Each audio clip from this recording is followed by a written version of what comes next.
തീർച്ചയായിട്ടും സംസാരിക്കാം. നല്ല മനുഷ്യത്വമുള്ളൊരു സിനിമയാണ് ഫസ്റ്റ് തിങ്. പിന്നെ ജീവിതമുണ്ട്. തുടക്കത്തിൽ നമുക്ക് ശരിക്കും പറഞ്ഞു കഴിഞ്ഞാൽ ഒരു ത്രില്ലർ മൂവിയാണ് കാണുന്നത് എന്നുള്ളൊരു ഫീലാണ് തോന്നിയിരുന്നത്. കുറച്ച് എന്തൊക്കെയോ പേടിപ്പിക്കലും കാര്യങ്ങളൊക്കെ ആയിട്ട്. പക്ഷേ സെക്കൻഡ് ഹാഫ് എത്തിയപ്പോൾ അത് എന്തിലേക്കാണ് ലീഡ് ചെയ്യണമെന്നായപ്പം ഭയങ്കര ബ്യൂട്ടിഫുള്ളാണ്. കാരണം അങ്ങനെ ഒരു കോമ്പിനേഷൻ അത് ചെയ്തെടുക്കുക എന്ന് പറഞ്ഞാലും അത്ര ഈസി അല്ല. ആൻഡ് മൂവി കണ്ടിറങ്ങുമ്പോൾ വളരെ നല്ലൊരു അമ്മയുണ്ട്, അത്രേ പറയുന്നുള്ളൂ, കൂടുതലൊന്നും പറയില്ല.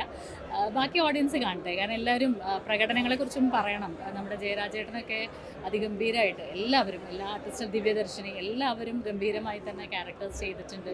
സോ ടോട്ടാലിറ്റി നന്നായാലാണല്ലോ ഒരു സിനിമ നന്നാവുക. വളരെ ഹാപ്പി ഇൻ ദ സെൻസ് സിനിമയെ വെച്ച് ഹാപ്പിയാണ്, അതിൽ ഇമോഷൻസ് വെച്ച് കുറച്ച് വിങ്ങലും എന്നാൽ കുറച്ച് സന്തോഷവും, ഇങ്ങനെ ഒരു മിക്സഡ് ഇമോഷനിലാണ് നിൽക്കുന്നത്.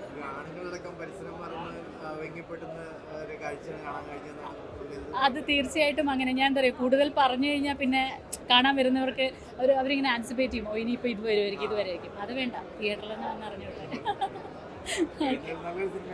തീർച്ചയായിട്ടും നല്ല സിനിമയാണ്. ഇങ്ങനത്തെ സിനിമകളെയൊക്കെ ഓഡിയൻസിന് തന്നെ രക്ഷിക്കാൻ പറ്റുള്ളൂ. അപ്പം തീർച്ചയായിട്ടും എല്ലാവരും തിയേറ്ററിൽ വന്ന് കാണുക. വെറുതെ ഇങ്ങനെ ഫസ്റ്റ് ഡേ വന്ന് കണ്ട് പറയാമെന്ന് വിചാരിക്കരുത്. ആത്മാർത്ഥമായിട്ട് പറയുന്നതാണ്. നിങ്ങൾക്കും വന്ന ഇതേ അഭിപ്രായമായിരിക്കും.